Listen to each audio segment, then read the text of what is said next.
everyone, and welcome back. This is Denise, and today I'm starting a fun project.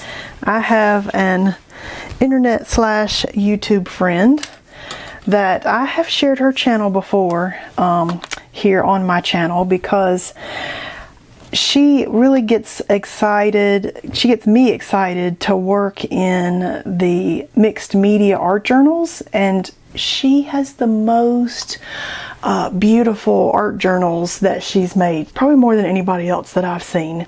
And her YouTube channel is Luz Artworks, LUZARTWORKS, at Luz Artworks. And it's just so inspiring to see the different journals and things that she's completed. And we are going to do a collaboration of a journal, and because those Dina Wakley journals are sold out everywhere, I do secretly have like one or two put back.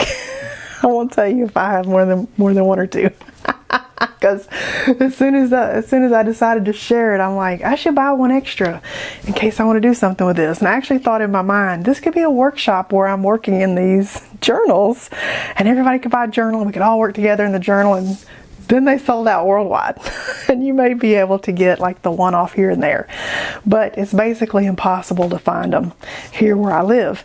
And so I thought, I love this so much that I need to make some of these journals for myself. And so I got so inspired this past spring and summer that I made 4 book workshops so far, and I still feel like there could be some more journal making book workshops in my future, because these are actually super fun to make, and I can't even tell you how much joy that you get from working in a book that you actually made with some of your favorite papers and different ideas.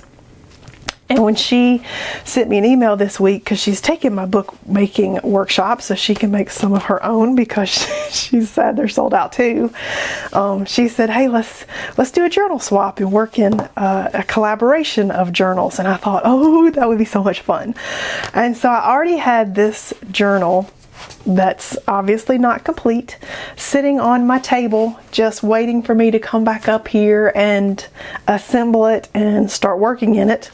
And so I thought, this is the one that I need to go ahead and finish and send to her, and we can collaborate and play in these journals. And I'm not precious about it, so it doesn't matter if it gets messed up, or if somebody else wants to rip and tear and do other things in it. It's not precious to me, but it is fun to make these. And now I've made enough of them that it's not precious to me, because I can make another one, and maybe I'll make myself another one just like this, because this one I was making for me.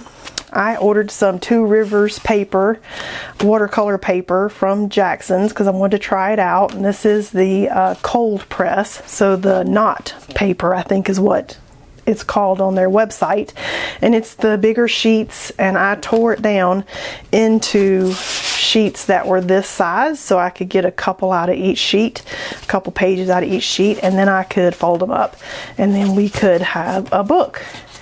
And I cut 2 bookboard pages for the front and the back, and then this is kind of where it stopped. And then today I thought, ooh, if I'm going to collaborate on a journal, I could put some of my pretty handmade papers in here, because I've got a whole stash of those. I got so obsessed. I've been collecting these for years, but I never used them. I just kept waiting for the perfect project to come along.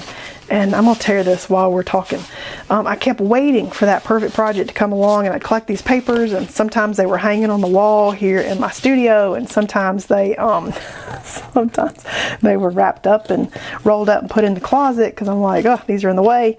And finally, making these mixed media journals was the project that this type of paper was asking for. And so now I've pulled out all these papers, and I used them in all the books I created. And then I'm like, well, I've used all my papers, I need to go get some more. Like I needed them immediately or something, which I did not. So now I have a big stack of these pretty papers sitting on the bed in my room that's kind of beside this room, in the bedroom that's over there, because I got a little wore out making books, and that's why this one's still sitting on my table. So I used the Jackson's watercolor paper because I wanted to give it a try out. People brag about that Two Rivers. And then I thought pretty handmade paper. And then this is another Jackson's one. So this is not a great big book, but it does have enough pages in it to play and have fun. So that's basically 4 pages, 1, 2, the handmade, and the 4th one. So I've got 2 signatures of 4 pages and 1 signature with an extra page because I ended up with an extra, so we'll have an extra page in this one. So it's got 4 pages, 4 pages, 5 pages, so I figured I'd put that in the center. So I had that green paper that I already had used in another book, and it was almost the right size, so I'm like, okay, here's the book for this already piece that's cut. Look at this paper. I love this paper. That's in the center, so we've got, you know, it'll come up twice because it's folded in here. And then on this 3rd one, I love this one too. This is the perfect one for like a book cover, but I had used it in a book somewhere on one of those other ones, and I had this piece left over, so I thought, okay, there's a handmade paper in the middle of that one. So I thought, how fun would that be? And give Luz a chance to play in papers that maybe she wouldn't have picked for herself. So super fun. So now this is where I'm at, and I'm going to maybe cover the cover in a fabric. So I'm thinking of, you know, making the cover like I've done with some of my other books. I'm kind of thinking, let me go grab one. So I'm kind of thinking of making it like these. This is the one I've been working in. It's got the little ribbon closure. It's got the snippet roll that I made out of the lovely 1924 linens Etsy shop. I made those with all those fabrics, and then chenille on the back and upholstery fabric on the front with a great big giant button. And let me tell you, favorite part of this journal is this big fat button, and I think I got that at Hobby Lobby. So go look around at some of the button options at places like Hobby Lobby and the fabric store, and it's just sewn into the cover here, so it's not even hard to attach. And then with a piece of ribbon, beautiful. So I'm kind of feeling like perhaps maybe cover these with a fabric piece and in the front back, because these are some of my favorite journals. This is the one I'm working in, and they have different papers, and I've kind of changed things up as I'm going with how I put the journals together, just experimenting and playing. This one's got a pocket on the front, and so I've got this huge stash of fabrics from my favorite Etsy shop, which, I'll tell you exactly what it is. I don't want to tell you the wrong name because I absolutely love this shop. This is it right here, 1925 Linens and More. And she curates these bundles of vintage linens and fabrics and ribbons and lace pieces. And she just creates these whole color coordinated sets. Look at that, so pretty. Can't wait to use this piece on something. But it's like whole sets that are curated with the most interesting things. And what it reminds me of, look at that right there. I love that right there. What these remind me of is getting to play in my grandmother's sewing room, because when I was a kid I collected Barbie dolls, and I had, look at this piece of fabric, and I had some Cabbage Patch dolls, and she would make me some Cabbage Patch Kid clothes, and she'd be like, go pick out the fabric that you want to make these with. And so I'd get to go digging through all of her treasures, and I loved it more than anything. And so getting some of these little curated bundles kind of reminds me of getting to play in somebody else's lovely fabric stash and just pick out pretty things to make cover and stuff with. And you know, these are good for slow stitch projects. They're good for textile artists. They're good for art journaling and junk journaling and stuff like that. And so I think I'm going to cover the cover with some type of pretty fabric, something, and maybe with an edge, maybe a fun button, I don't know. Favorite shop, 1924 Linens and More. So I'm really excited to look through and see what new collections that she has curated, because every single month she's putting new stuff on her little Etsy store. Look at that one. Oh my goodness, fall leaves. Look at that. Oh my gosh. These are just gorgeous curated sets. And if you don't want to go to the fabric store and try to like have a whole room full of fabric and curate your own stuff, something like that resource is amazing. Haven't seen anybody else doing anything like that. It's amazing. So the book I'm making that I need to finish is 8 inches by 8 inches. And so for working in centimeters, it's approximately 20 centimeters, just a smidge bigger than 20 by 20 centimeters. So it is a square book. It is one that I have been meaning to put together and didn't, and I thought this would be the perfect for collaboration. So if you're wanting to know how to make these books, definitely check out the 4 book workshops. I'll link them in the description. I'm going to go ahead and make the cover and start assembling the book, and then we'll come back and take a look at what I came up with. So I'll be back.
Alright, let's take a look at the finished little journal that I made. So I tied a ribbon on, which I've just tied this on under the button, so it could actually be untied and taken off if it was in the way, but I love that it can be tied like secured closed if you wanted, and this could be just cut to shorten it to the length that you wanted.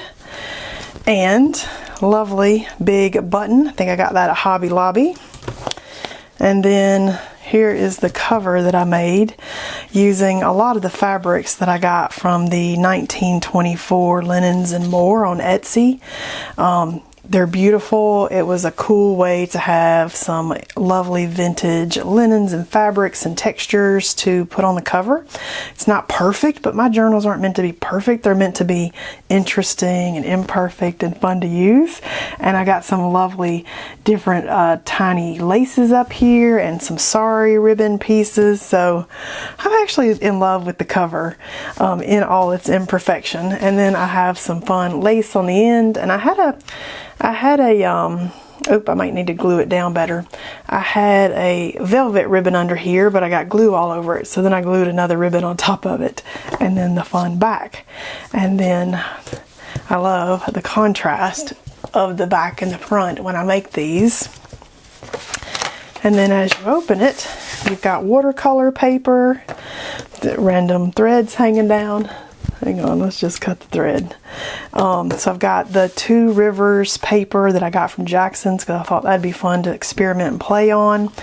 I've put a couple of handmade papers in here just as an interesting element to either attach things on top of, or they can live just like they are because they're pretty, or you can paint on top of them. Lots of things that you could experiment and try with those. And I've put 3 sections in this book, and then I've separated the seams by pretty fabric washi tape because I thought it was pretty. I got all kinds of fun fuzzy things hanging out inside of these pages.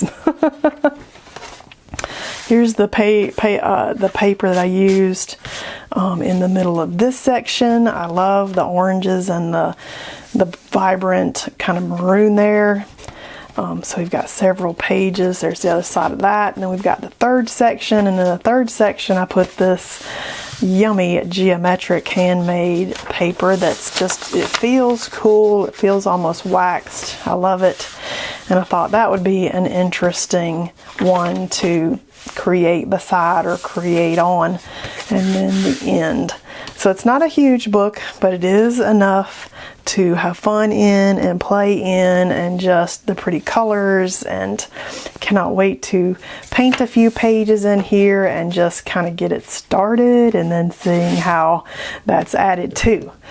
So I think that's my next goal, is to paint a few things in here, maybe just add some paint and elements on each a page, a few of the pages, not complete paintings, and see how Luz then adds to it. That would be cool to see. So yeah, this is the finished book that I made to swap. Not perfect, but it sure is beautiful and interesting. All right, so I think the next goal is to paint a few pages and then send this to the post office. All right. So I've been working a little bit in the art journal, so I thought I'd show you the couple pages that I did. I didn't do a whole lot because it's kind of fun to get it started a tiny bit and then send it to the person that you're collaborating with and letting them work on it some, and then they can send it back to you and you can work on it some, and then you can send it back to them and they can finish it off and keep the finished journal. And the same with whatever journal they've made to send to you. So I didn't want to like fill it so full that then she's like, oh my gosh, the whole book is full. So I just painted a couple. I didn't even actually maybe even finish these. Like, this is not finished, but it is something that when it comes back, if she doesn't add to it, I could add more to it. But I thought kind of fun to get some stuff started in the book, in addition to having the yummy handmade papers, which I love. Look at this one. It might be my favorite one. I love painting the abstract kind of flowers, and so that in the middle of the book is really, really pretty. So I did that. Kind of fits in with the handmade paper in this section too. It's those lovely oranges. So I did kind of go through and paint something in every section just to get it started. This one I think could either use some black stencil work or some black mark making, but for today I've got some of my favorite gold and some lovely kind of graphite-y colors of the graphite watercolor by Kuretake, so that was fun. And that's all I've painted in here. And then I'm going to put a little care package together and take this to the post office today so that we can start our little trade back and forth. I can't even tell you how excited I am because I've never done a fun swap with somebody to both contribute to the piece of artwork, and I think it's pretty fun and exciting as a way to motivate you to create a piece and get to a finished product in the very end. How fun is that? So I can't wait to show you when I get the book back, and I think she's gonna film a little bit of this for her YouTube channel, but if she doesn't, when I get it back, I'll kind of film what's done in it and what I add to it. So I think it'll be a fun little game to play here, trading art journals back and forth. All right, so I'll see you guys next time.